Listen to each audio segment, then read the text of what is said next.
The golden caged, the perfect wedding, the grand ballroom of the Blackwood estate sparkled like a fairy tale come to life.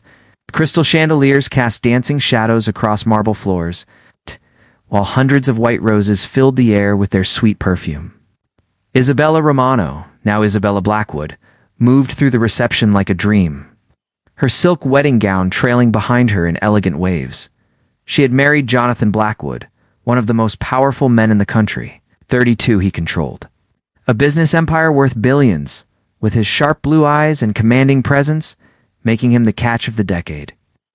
Isabella, 26, and fresh from her marketing degree, still couldn't believe this was her life now. The guests whispered among themselves about the beautiful bride who had captured the heart of the untouchable Jonathan Blackwood. Some called it a fairy tale. Others whispered about fortune hunters and calculated moves. Isabella tried to ignore both. The mother-in-law's shadow throughout the evening, Isabella felt the weight of watchful eyes. Eleanor Blackwood, Jonathan's mother, observed everything from her position at the head table. At 60, Eleanor was still striking, with silver hair pulled back and a perfect chignon and diamonds that caught the light with every movement. She had built the Blackwood empire alongside her late husband and wasn't about to let anyone threaten what she considered her legacy. Eleanor had been polite during the engagement, even warm at times. But Isabella sensed something beneath the surface, a coldness that made her shiver despite the warm evening air. The older woman's smiles never quite reached her eyes, and her compliments always carried a subtle edge. During the father-daughter dance, Eleanor approached Isabella's father, a humble shop owner from the Italian district of the city. Isabella watched from across the room as Eleanor spoke quietly, her hand resting on his arm. Her father's face grew pale, and he nodded quickly before excusing himself. "Everything all right, sweetheart?" Jonathan asked, spinning Isabella gently as the music played. "Your mother was talking to my father." He looked upset. Jonathan's jaw tightened slightly. "Mother has strong opinions about family traditions. Don't worry about it tonight. This is our day." But Isabella couldn't shake the feeling that Eleanor was planning something. The wedding night revelation, the reception, ended near midnight, and the newlyweds retired to the master suite of the Blackwood mansion. The room was enormous, decorated in deep blues and gold, with a fireplace crackling softly in the corner. Rose petals had been scattered across the king-size bed. Champagne waited on ice. Isabella changed into a delicate white nightgown, her heart racing with nervous excitement. Now this was supposed to be the beginning of their life together. It's the moment when they truly became husband and wife. Jonathan stood by the window, still in his dress shirt and pants, his tie loosened. He seemed distant, staring out at the moonlit gardens below. "Jonathan." Isabella approached him slowly. "Is everything okay?" He turned to face her, and something in his expression made her stomach drop. Gone was the warmth she had grown to love, replaced by a cold formality that reminded her uncomfortably of his mother. "Isabella, we need to discuss something important," he said, his voice measured and businesslike.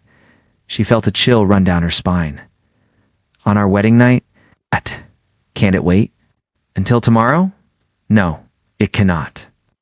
Jonathan moved to the fireplace, putting distance between them. "There are certain expectations in this family, certain traditions that must be respected." Isabella's hands trembled as she pulled her robe tighter around herself. "What are you talking about?" Jonathan's blue eyes were like ice as he delivered his bombshell. "There will be no intimacy between us until you learn to properly respect my mother and understand your place in this family." The words hit Isabella like a physical blow.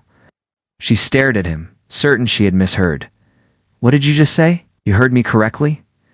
Jonathan's voice remained steady, almost clinical. "Marriage in the Blackwood family is about more than romance, Isabella. It's about duty, respect, and maintaining the family structure that has made us who we are." Isabella felt the room spinning around her. "You're serious? On our wedding night, you're telling me that we won't be that double." She couldn't even finish the sentence. "Mother has concerns about your background, your understanding of what it means to be a Blackwood wife. She feels you need time to adjust, to learn proper respect and deference." The mention of Eleanor made everything click into place. "This is about your mother. She put you up to this." Jonathan's expression hardened. "No one puts me up to anything. But I respect my mother's wisdom. She built this empire with my father, and she knows what it takes to maintain a proper family structure." Isabella felt tears burning behind her eyes, but she refused to let them fall.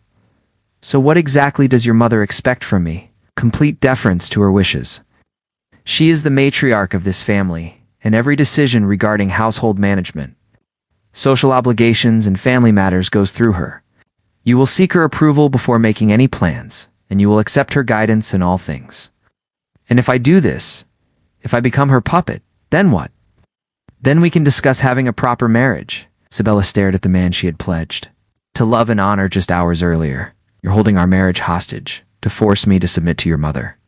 I'm ensuring that our marriage has the proper foundation." Jonathan moved toward the door. "I'll be sleeping in the guest room until you're ready to approach this situation with the maturity it requires." Asterisk, the first night alone Isabella stood, frozen in the middle of the opulent bedroom, listening to Jonathan's footsteps echo down the marble hallway. The rose petals on the bed seemed to mock her now, and the champagne sat unopened. Celebration pointless. She sank onto the edge of the bed, finally allowing the tears to come. But even as she cried, a different emotion began to build inside her. Not just hurt or disappointment, but something harder and more dangerous. Anger. Isabella Romano had not fought her way through college on scholarships, built a successful marketing career from nothing, and overcome every obstacle in her path just to be broken by a man and his manipulative mother. She had agreed to marry Jonathan because she thought she loved him, because she believed they were partners. She had been wrong about the partnership. She was about to show them both just how wrong they were about her. Rising from the bed, Isabella walked to the window where Jonathan had stood. The Blackwood estate stretched out before her, acres of manicured gardens, the private lake, and the guest houses that dotted the property.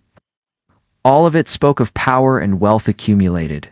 Over generations, Eleanor Blackwood thought she could intimidate a girl from the wrong side of town.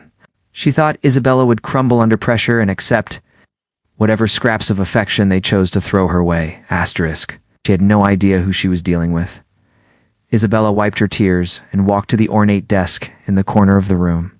She pulled out a sheet of the expensive stationery and began to write. Not a letter of surrender or a plea for forgiveness, but the first steps of a plan that would change everything if the Blackwoods wanted to play games. Isabella was ready to show them exactly what happened when they underestimated the wrong woman. She had entered their world as Isabella Romano, a girl with dreams and hope for love. She would emerge as something entirely different. The golden cage they had built around her was about to become their prison instead, and Isabella held the only key.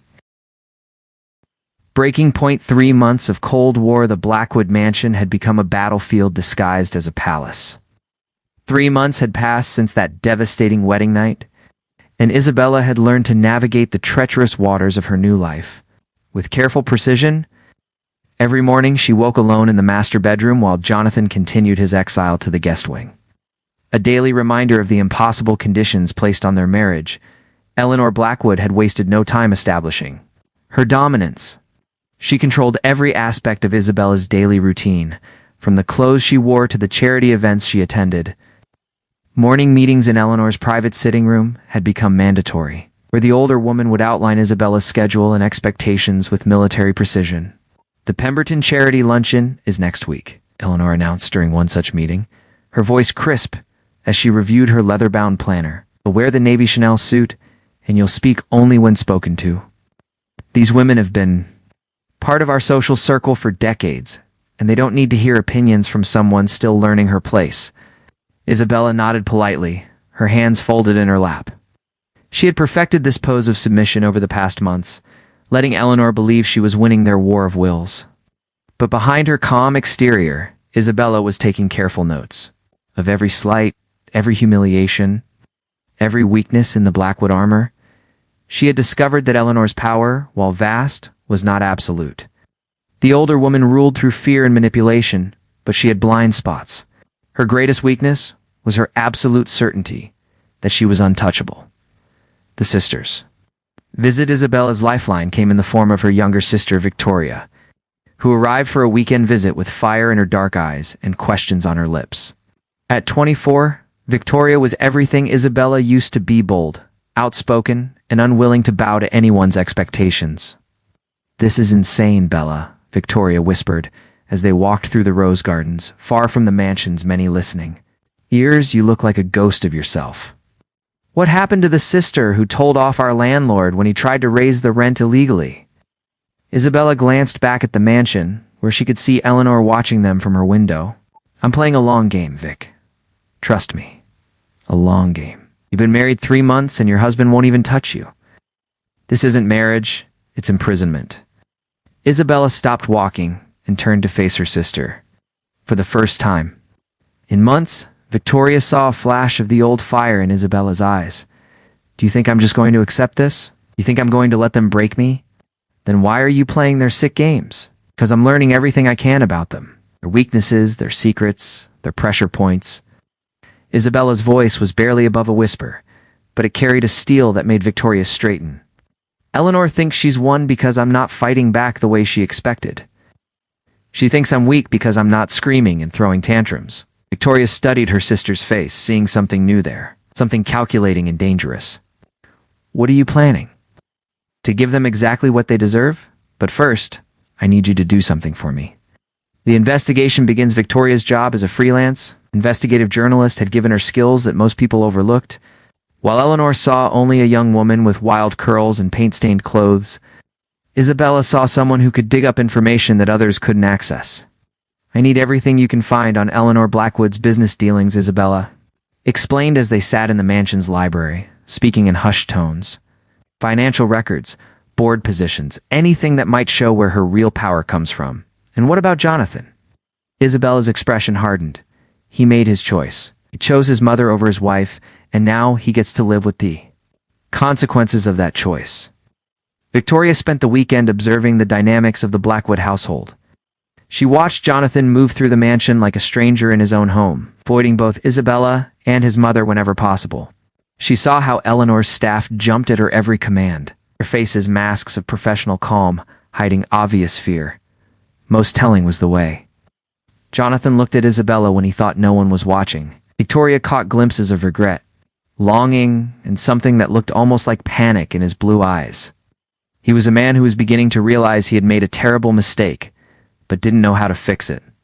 "He's miserable," Victoria told Isabella as they said their goodbyes.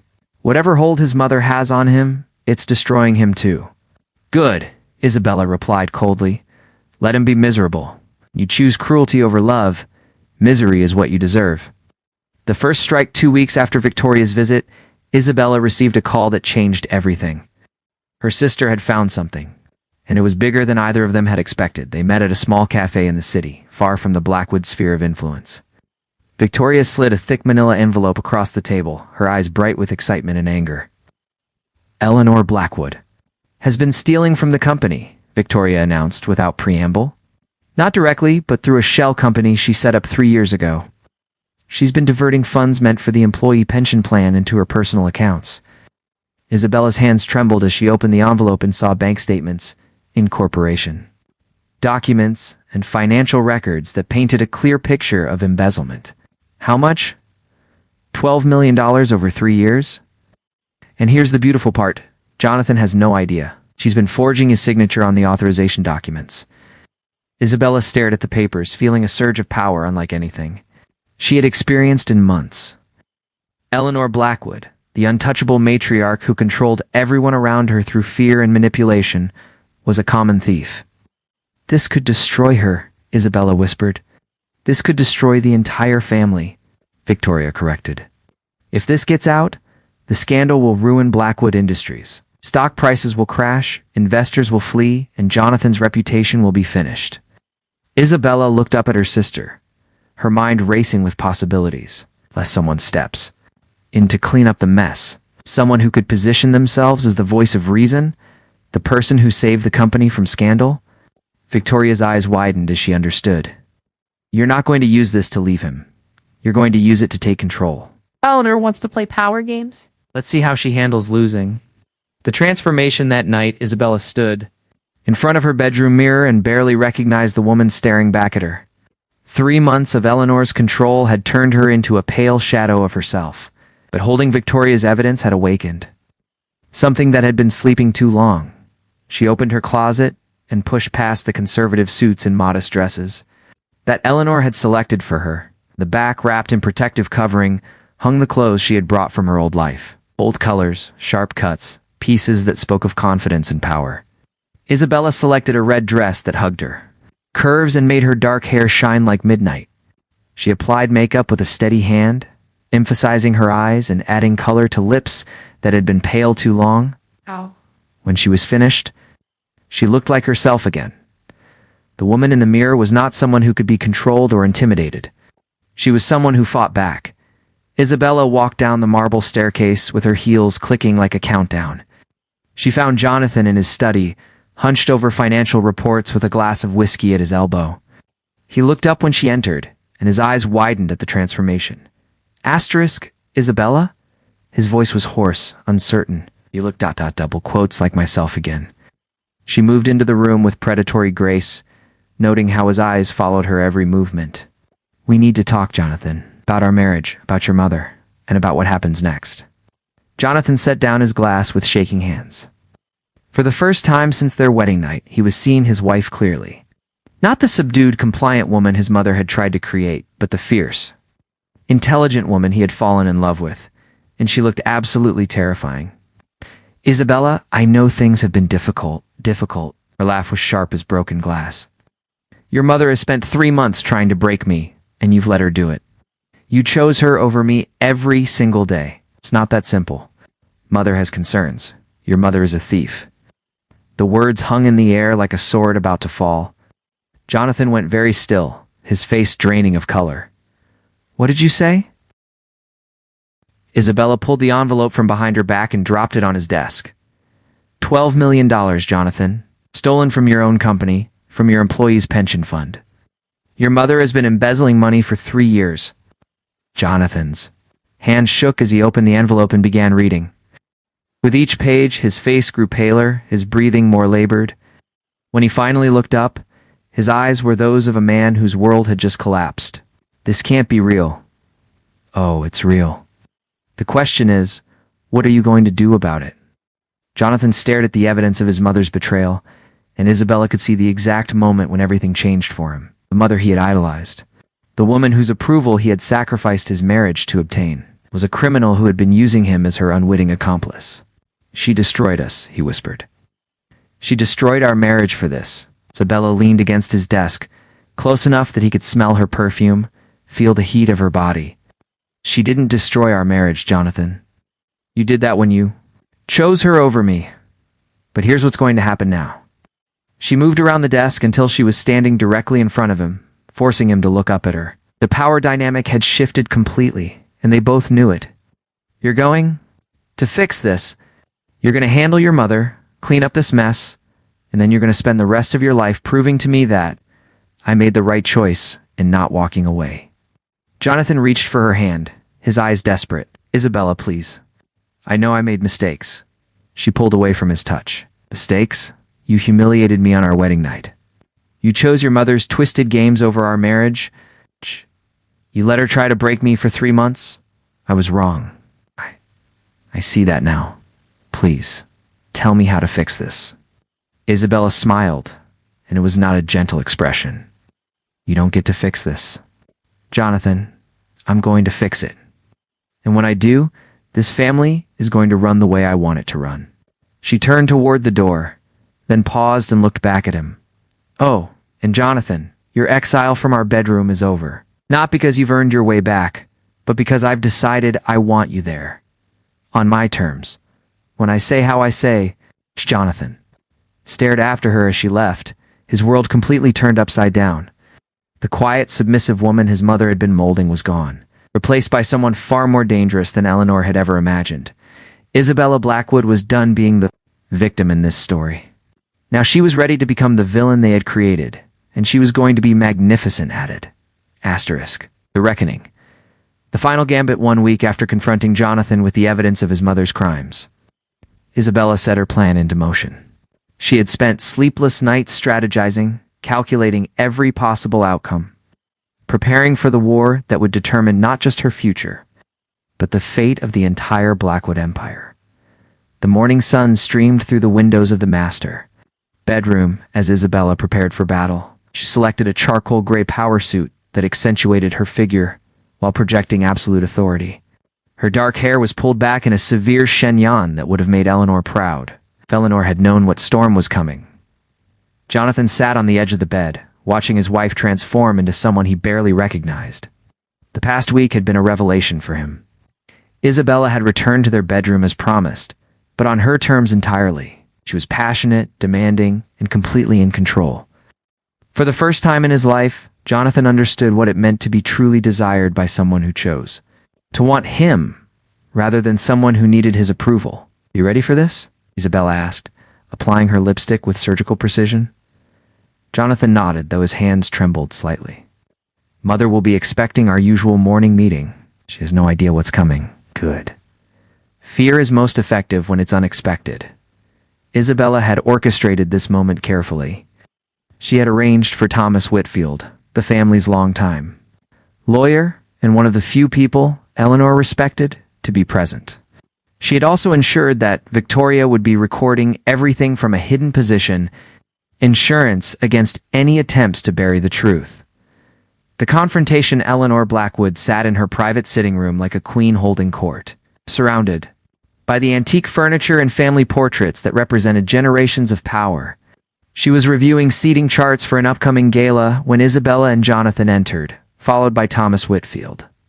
"Thomas, what a pleasant surprise," Eleanor said, though her eyes narrowed as she took in the unusual grouping. "I wasn't expecting you this morning, Mrs. Blackwood," Thomas replied formally, his usually warm demeanor replaced by professional coldness. "We need to discuss some irregularities that have come to light regarding company finances." Eleanor's coffee cup rattled slightly as she set it down, but her voice remained steady.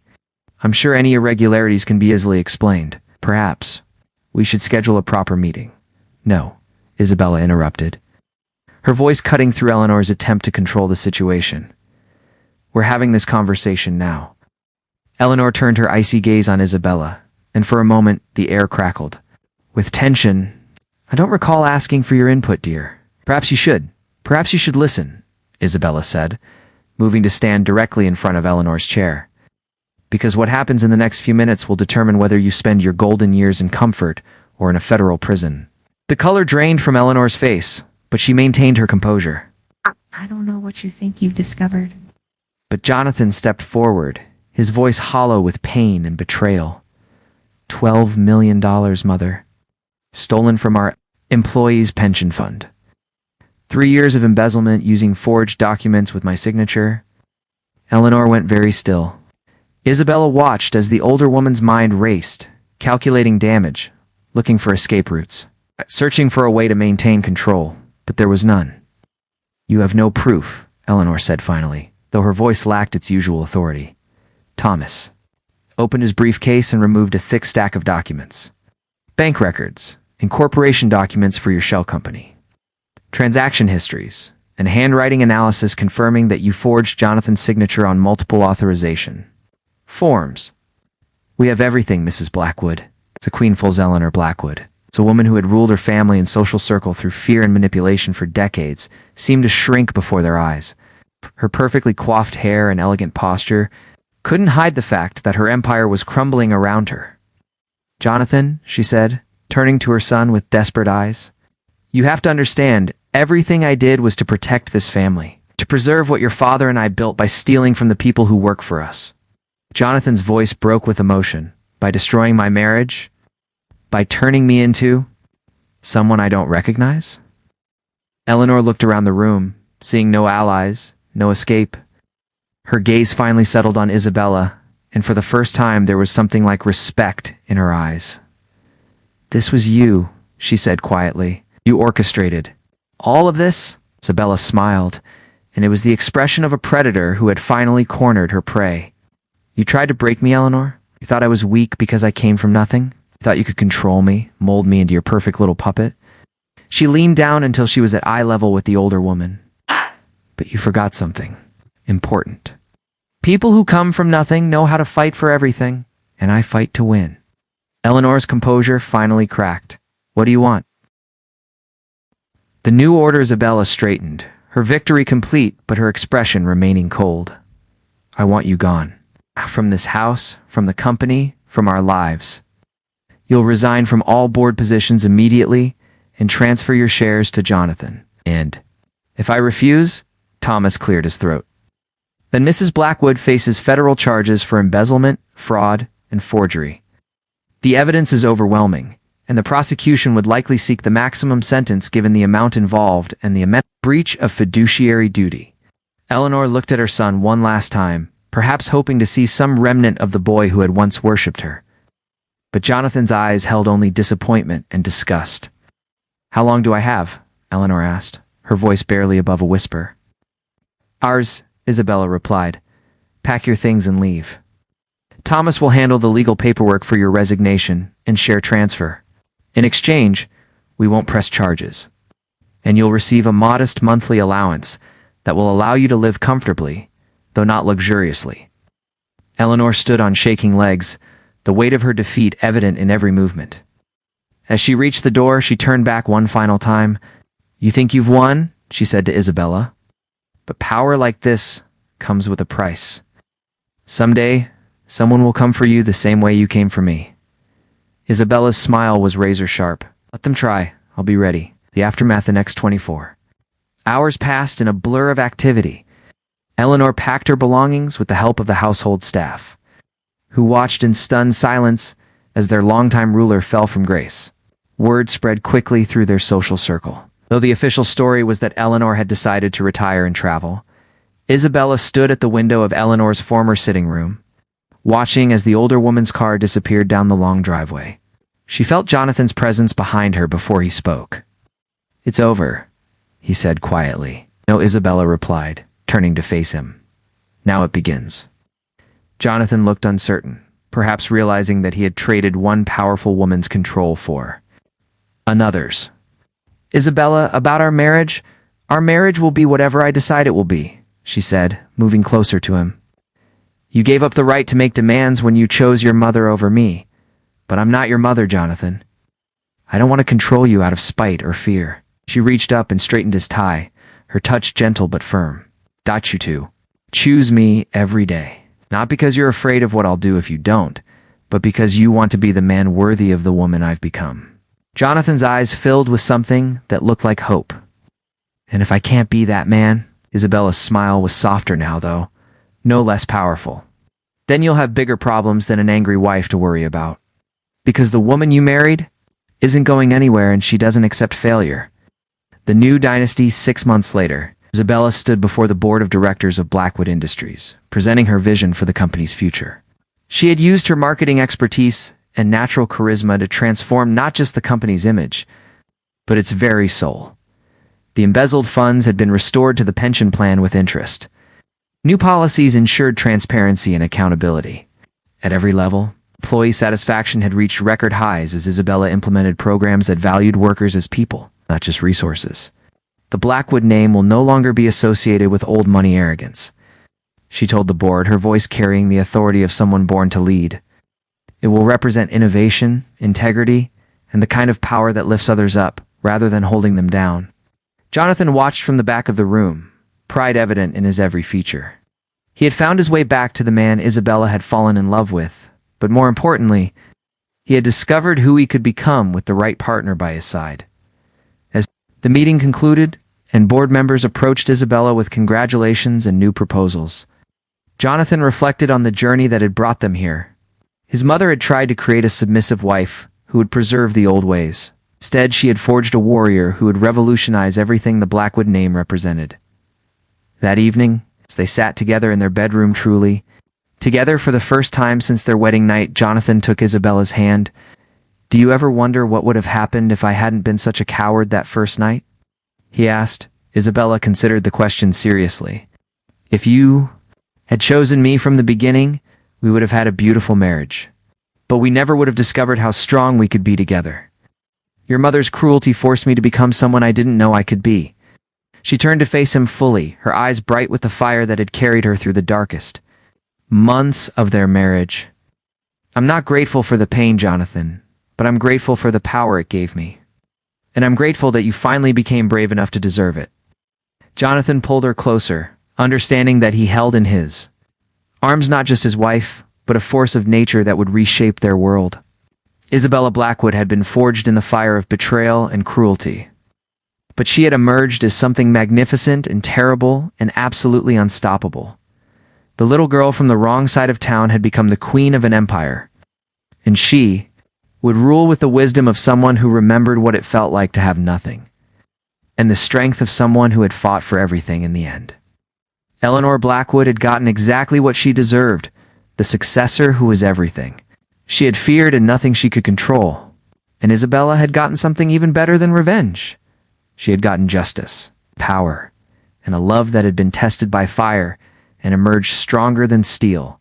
The golden cage had been shattered, and the woman who emerged from its ruins was ready to build something infinitely better in its place.